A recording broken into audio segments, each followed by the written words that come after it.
नमस्कार दोस्तों, मैं फिर से अपने चैनल में स्वागत करता हूं। और दोस्तों, आज का जो वीडियो है ना, ये एमएमआर के ऊपर में, क्योंकि भैया मुझे सबको लेके चलना है। तभी मेटल माइंस वाले का सामने अगले महीने जुलाई में एग्जाम है, तो 2-3 वीडियो मैंने डाला था। आज संडे है, चलिए एक वीडियो इनके लिए भी बना देता हूं। तो हम लोग मेटल माइंस में कहां तक चले हैं? 22 तक, रेगुलेशन 22 तक कंप्लीट किए हैं। और उधर आपका एक्सप्लोसिव एंड ब्लास्टिंग का जो भी रेगुलेशन है 153 से लेकर 168 तक। ठीक है, अब बात करते हैं 23 रेगुलेशन 23 का। और ये जो चीज है ना मेटल रेगुलेशन का, ये बड़ी इंपॉर्टेंट टॉपिक है। क्या है इसका नाम? है सर्विस सर्टिफिकेट।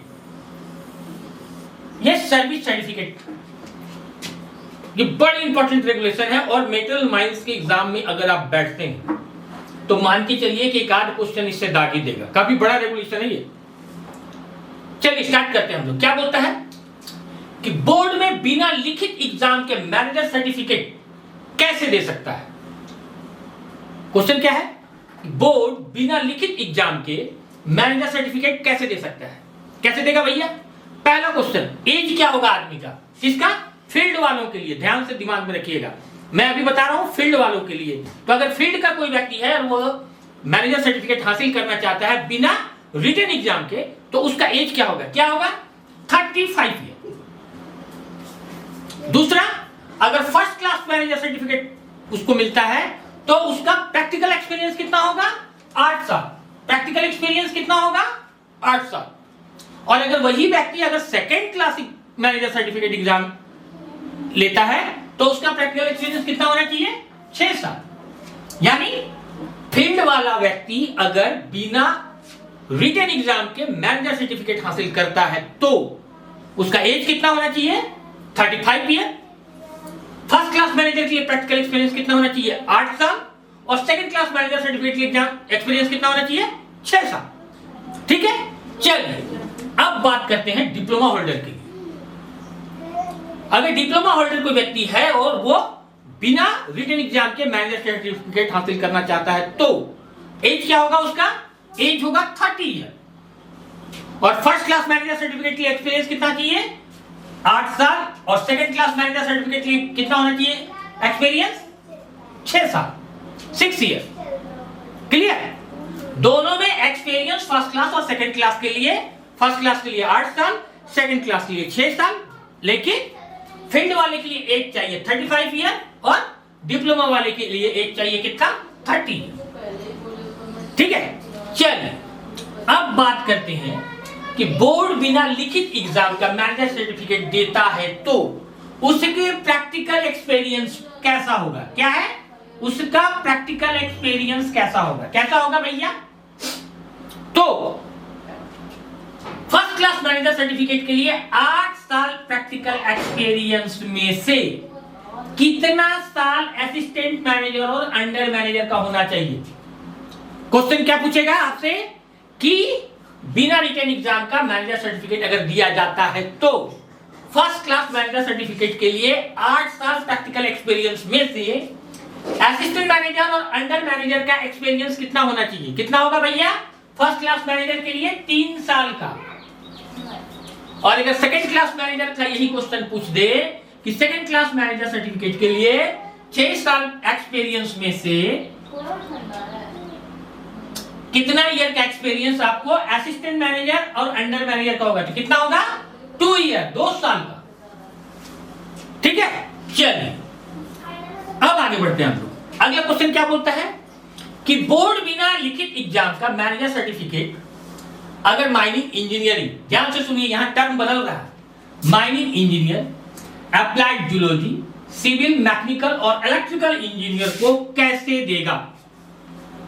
टर्म चेंज हो रहा है। क्या बोल रहा है कि बोर्ड बिना लिखित एग्जामिनेशन का manager certificate mining engineer, applied zoology, civil, mechanical, electrical engineer को कैसे देगा? कैसे देगा भैया? पहला शर्त, एज क्या होगा? एज होगा 25 ईयर। फर्स्ट क्लास मैनेजर के लिए अब कितना प्रैक्टिकल एक्सपीरियंस होना चाहिए? 5 year. First class manager certificate के लिए कितना प्रैक्टिकल एक्सपीरियंस होना चाहिए? 5 ईयर।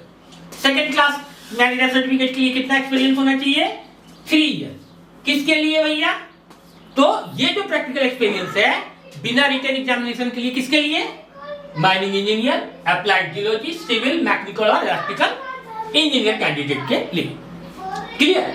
चलिए अब इसमें एक टर्म आता है, क्या आता है कि फर्स्ट क्लास मैनेजर सर्टिफिकेट के लिए ये जो एक्सपीरियंस है 5 ईयर, इसमें से कितना इंडियन मेटाफिलर्स माइंस का होना चाहिए? कितना होना चाहिए? 2 ईयर का। कितना? 2 ईयर का। और दूसरा अगर सेकंड क्लास मैनेजर के लिए 3 ईयर एक्सपीरियंस में से कितना इंडियन मेटाफिलर माइंस का होना चाहिए? तो वो कितना होगा? 1 ईयर। क्लियर है? चलिए अब हम लोग बात करते हैं कि बोर्ड बिना लिखित एग्जामिनेशन के फोरमैन, मैट और ब्लास्टर का सर्टिफिकेट कैसे देगा? किसका सर्टिफिकेट? फोरमैन, मैट, ब्लास्टर का सर्टिफिकेट कैसे देता है? कैसे देगा भैया? सुनिए, फील्ड वाले कैंडिडेट के लिए एज क्या होगा भैया? एज होगा 25 पहला। दूसरा, अनरिस्ट्रिक्टेड सर्टिफिकेट के लिए मेटाफिलर्स माइंस का कितने साल का एक्सपीरियंस होना चाहिए? 4 ईयर का होगा भैया। कितना? 4 ईयर का। अनरिस्ट्रिक्टेड फॉर मेटाफिलर्स माइंस का कितना एक्सपीरियंस होना चाहिए? 4 ईयर। और रिस्ट्रिक्टेड सर्टिफिकेट फॉर मेटाफिलर्स माइंस का कितना एक्सपीरियंस होना चाहिए? 2 ईयर। ठीक है, अब बात करते हैं हम लोग कि बोर्ड बिना लिखित एग्जामिनेशन के अगर फील्ड वाले कैंडिडेट को मैनेजर सर्टिफिकेट देता है तो वह केवल कौन सा सर्टिफिकेट इशू करेगा? वह केवल रिस्ट्रिक्टेड सर्टिफिकेट इशू करेगा भैया, केवल ओपन कास्ट माइंस वाला सर्टिफिकेट। कौन सा? ओनली रिस्ट्रिक्टेड मैनेजर सर्टिफिकेट ही इशू करता है। तो ये आपका रेगुलेशन नंबर 23 कंप्लीट। ठीक है, चलिए आगे बढ़ते हैं हम लोग। लेकिन उससे पहले दोस्तों मैं एक बात आपको बताता हूं कि मैंने जो मटेरियल बनाया है ना, उसमें रियल में है क्या, आप अच्छी तरह से समझ लो। मैं दिखाता हूं आपको क्या है इसमें। ये देखिए मेरा माइनिंग मैट का मटेरियल है। ये टोटल दोस्त मात्र 50 पेज का है, लगभग 850 क्वेश्चन है इसमें। और ये है क्या? ये टोटल आपका MMR 1961 का टोटल सारांश है। जिस तरह से मैं पढ़ाता हूं ना, ये जो नोट मैं आप लोग को पढ़ाता हूं, ये टोटल नोट इस 50 पन्ने में आपको मिल जाएगा। अगर आप सर्विस कर रहे हैं, किसी आउटसोर्सिंग में काम कर रहे हैं, कहीं काम कर रहे हैं, आपको एग्जाम की तैयारी के लिए अगर समय नहीं मिलता दोस्तों, तो आप समझ लीजिए कि आपको 197 पेज का ये है और 50 पेज का ये है। क्या बचत है, क्या है, नहीं है, आप समझ सकते हैं। दूसरी बात मैं बताता हूं, ये रूल है। इस रूल का ये आपको 18 पेज में है। टोटल मटेरियल 215 क्वेश्चन इसमें है। ये हो गया आपका एक्ट। 23 पेज में आपका ये एक्ट कंप्लीट हो रहा है इस मटेरियल में। ठीक है, अब मैं आपको बताता हूं कि आपका सबसे इंपॉर्टेंट एग्जाम जिसमें काफी भाई लोग बैठ रहे हैं, वो है ब्लास्टर का एग्जाम। और मैं आपको बता दूं कि आपका मेटाफिलर माइंस में जो ब्लास्टिंग का जो भी रेगुलेशन है, टर्म है, अगर आप उसको पढ़ के जाइएगा तो एग्जाम निकल लेंगे वाला है। आपको पढ़ना है इस बुक को, देख लीजिए आप, एलसी का बुक का mine explosive and practical blasting techniques, ये पढ़ना है आपको। और इसका टोटल सारांश इस कैटलॉग में आपको मिलेगा। ठीक है, इसमें क्या है? Solid blasting. सॉलिड ब्लास्टिंग का मैं आपको बता दूं, आपका सॉलिड ब्लास्टिंग का 127 क्वेश्चन, आपका ओपन कास्ट ब्लास्टिंग का आपको मिल जाएगा इसमें, ओपन कास्ट ब्लास्टिंग का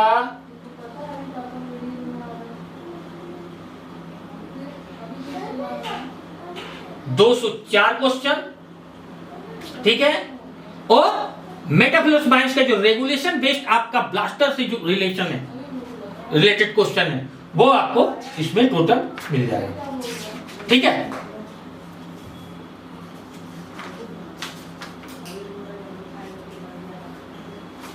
आपको टोटल इसमें मिल जाएगा। तो भैया ये है मेरा मटेरियल। लेने का तरीका आप लोगों को पता ही है। लेने का तरीका क्या है कि आप 8540874274 इस पे आप लोग कांटेक्ट कीजिए, आप लोग को ये। और एक चीज मैं आपको बता दूं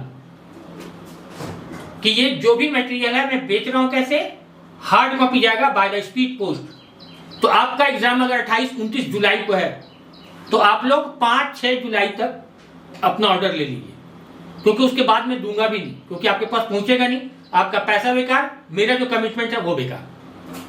क्लियर है? चलिए आगे बढ़ते हैं हम लोग। क्या बोलता है regulation 24 service certificate for the surveyor. ठीक है, क्या बोलता है कि फील्ड वाले कैंडिडेट के लिए बिना एग्जामिनेशन, अगर फील्ड वाला कैंडिडेट है और उसको बिना रिटन एग्जामिनेशन के अगर सर्विस सर्टिफिकेट किसमें मिल रहा है, सर्वेयर में, तो क्या बोल रहा है उसमें एज कितना होना चाहिए, 30 साल। और प्रैक्टिकल एक्सपीरियंस कितना होना चाहिए, मिनिमम 6 ईयर। कितना, minimum 6 year for the surveyor certificate without written examination. Clear? चलिए अब इसमें एक टर्म आता है डिप्लोमा वाले कैंडिडेट के लिए। अगर डिप्लोमा वाला कैंडिडेट बिना रिटन एग्जाम के अगर सर्वेयर सर्टिफिकेट हासिल करता है तो कितना एक्सपीरियंस होना, कितना एज होना चाहिए उसका, एज होगा उसका 25 ईयर। एज कितना होगा, 25 ईयर। और प्रैक्टिकल एक्सपीरियंस कितना होगा, 2 ईयर। कितना होगा, 2 ईयर। अब इसमें एक सबसे धाकड़ क्वेश्चन आता है, वो क्या है कि अगर कोई डिप्लोमा कैंडिडेट 2 साल का प्रैक्टिकल एक्सपीरियंस लिया है, किस चीज के लिए, माइंड सर्वेयर सर्टिफिकेट एग्जामिनेशन के लिए, तो उसमें से कितना एक्सपीरियंस इंडियन मेटाफिलर्स माइंस का होना चाहिए। कितना एक्सपीरियंस इंडियन मेटाफिलर्स माइंस का होना चाहिए। कितना होना चाहिए, 6 मंथ का। कितना, 6 मंथ का। एक क्वेश्चन और आता है इसमें, क्या है कि अगर बिना रिटन एग्जामिनेशन के अगर किसी व्यक्ति को सर्वेयर सर्टिफिकेट देता है तो वो कौन सा सर्टिफिकेट इशू होगा, वो होगा भैया only restricted certificate. Only restricted यानी ओपन कास्ट माइंस के लिए जो सर्टिफिकेट इशू होता है वही इशू किया जाएगा। ठीक है, चलिए अब बात करते हैं रेगुलेशन नंबर 26। क्या है, डुप्लीकेट सर्टिफिकेट। क्यों मिलेगा भाई डुप्लीकेट सर्टिफिकेट? अगर मेरा सर्टिफिकेट भुला गया, कहीं रास्ता में जा रहे हैं, कहीं छिनतई हो गया, कहीं चोरी हो गया, या किसी तरह से मेरा सर्टिफिकेट अब मेरे पास नहीं रहा और हमको सर्टिफिकेट हासिल करना है, तो क्या क्या प्रक्रिया है।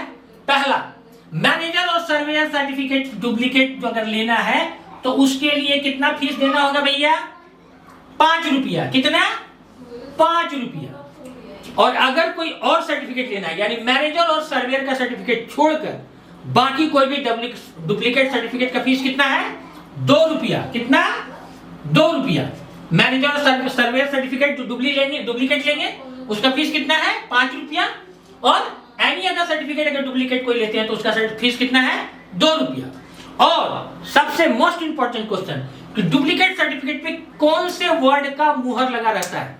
कौन से वर्ड का, डुप्लीकेट। किस वर्ड का, डुप्लीकेट वर्ड का मुहर लगा रहता है। क्लियर? चलिए अब बात करते हैं रेगुलेशन नंबर 27।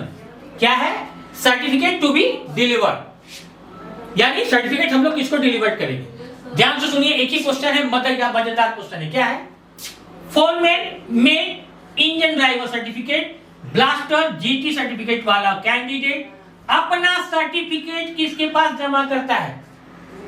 क्या है क्वेश्चन, फोरमैन में engine driver blaster GT certificate वाला कैंडिडेट अपना सर्टिफिकेट किसके पास जमा करता है। किसके पास, मैनेजर साहब के पास जमा करेगा। किसके पास, मैनेजर के पास जमा करेगा। क्लियर है? चलिए आगे बढ़ते हैं। क्या है, regulation 29 suspension and cancellation of certificate. कोई भी सर्टिफिकेट अगर आपको मिला है तो सस्पेंड या कैंसिलेशन किस के तहत होगा, कब किया जाएगा, चाहे कोई भी सर्टिफिकेट, मैनेजर हो, फोरमैन हो, मेट हो, ब्लास्टर हो, जो भी हो। ठीक है, तो पहला क्वेश्चन क्या आता है कि यदि कोई कॉम्पिटेंट पर्सन, क्या बोल रहा है, यदि कोई कॉम्पिटेंट पर्सन माइंडसेट और रेगुलेशन के तहत अपने कर्तव्यों को निभाने में लापरवाह या कदाचार है तो, क्या है, लापरवाह और कदाचार है तो आरआई इस मामले को किसकी जानकारी मिलाएगा। क्या है क्वेश्चन, यदि कोई कॉम्पिटेंट पर्सन एक्ट रेगुलेशन के तहत अपने कर्तव्यों को निभाने में लापरवाह और कदाचार है तो रीजनल इंस्पेक्टर इस मामले को किसकी जानकारी में लाएगा? किसकी जानकारी में? बोर्ड की जानकारी में लाएगा। क्लियर? चलिए अगला क्या बोलता है कि लापरवाह और कदाचारी मामले में जांच करने वाला इंस्पेक्टर जांच समाप्त होने के कितने दिन के अंदर अपना रिपोर्ट भेजेगा? क्या क्वेश्चन? कि लापरवाह और कदाचार मामले में जांच करने वाला इंस्पेक्टर जांच समाप्त होने के कितने दिन के अंदर अपना रिपोर्ट भेजेगा? कितने दिन के अंदर? 15 डेज के अंदर। कितने? 15 डेज के अंदर अपना रिपोर्ट भेजेगा। क्या बोलता है? लापरवाह और कदाचारी मामले में दोषी व्यक्ति दोषी की प्रतियों, यानी कि आप दोषी हैं, इसका लेटर मिलने के कितने दिन के अंदर अपना रिप्रेजेंटेशन दे सकता है? क्या है कि लापरवाह और कदाचारी मामले में दोषी व्यक्ति दोष के प्रतियां यानी लेटर मिलने के कितने दिन के भीतर अपना रिप्रेजेंटेशन दे सकता है? कितने दिन के भीतर? 30 डेज के भीतर, अंडर 30 डेज अपना रिप्रेजेंटेशन दे सकता है। चलिए अगला क्वेश्चन क्या बोलता है कि बोर्ड के आदेश के विरुद्ध, क्या है? बोर्ड के आदेश के विरुद्ध अपील कहां की जाएगी भैया? कहां की जाएगी? बोर्ड के आदेश के विरुद्ध अपील कहां करेंगे? सेंट्रल गवर्नमेंट के पास। और कितने दिन के अंदर करेंगे? Under 30 days. कितने दिन के अंदर? Under 30 days. ठीक है, चलिए आगे बढ़ते हैं हम लोग। अगला क्या बोलता है रेगुलेशन? रेगुलेशन नंबर 30 क्या है? Validity of foreman, mate, engine driver, blaster and GT certificate, यानी जो भी हमको सर्टिफिकेट मिला है मैनेजर और सर्वेयर सर्टिफिकेट छोड़कर उसका वैलिडिटी कितने दिन का होता है? ठीक है, पहला क्वेश्चन कि foreman, mate, engine driver, blaster and GT certificate की वैलिडिटी कितने समय की होती है? कितने समय की होगी भैया? 5 year. Foreman, mate, engine, blaster और जीटी सर्टिफिकेट की वैलिडिटी कितने समय की होती है? 5 ईयर की होगी। कितने समय की? 5 ईयर। अगला क्वेश्चन क्या बोलता है कि सर्टिफिकेट रिन्यूअल करने में मेडिकल एग्जामिनेशन के एप्लीकेशन के साथ में कितना फीस जमा किया जाएगा? क्या क्वेश्चन? कि सर्टिफिकेट रिन्यूअल करने में मेडिकल एग्जामिनेशन के एप्लीकेशन के साथ में कितना फीस जमा किया जाएगा? कितना किया जाएगा? 15 रुपीज। कितना? 15 रुपीज। अगला क्वेश्चन क्या बोलता है कि सर्टिफिकेट रिन्यूअल में रीजनल इंस्पेक्टर द्वारा इंडोर्समेंट के लिए दिए गए एप्लीकेशन के साथ में क्या क्या संलग्न की जाएगी? क्या क्वेश्चन?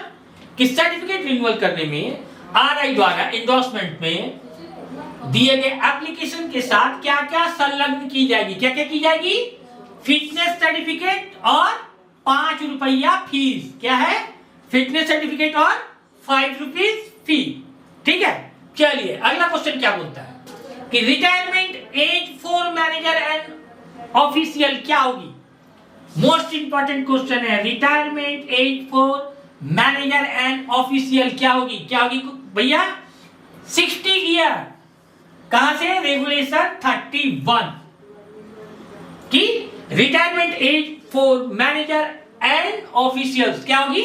60 ईयर। अगला क्वेश्चन क्या बोलता है कि यदि कोई व्यक्ति 60 साल से पहले मेडिकल अनफिट हो जाता है तो, क्या बोल रहा है कि यदि कोई व्यक्ति 60 साल से पहले मेडिकल अनफिट हो जाता है तो, पहला क्वेश्चन, उस व्यक्ति को मेडिकल स्पेसिफाइड का आदेश कौन देगा?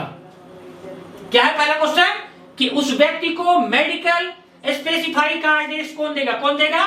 सीआई और आरआई देगा। कौन बोल रहा है ये बात? रेगुलेशन 31 बोल रहा है बात। दूसरा क्वेश्चन इसी में से निकल के आएगा। क्या आएगा?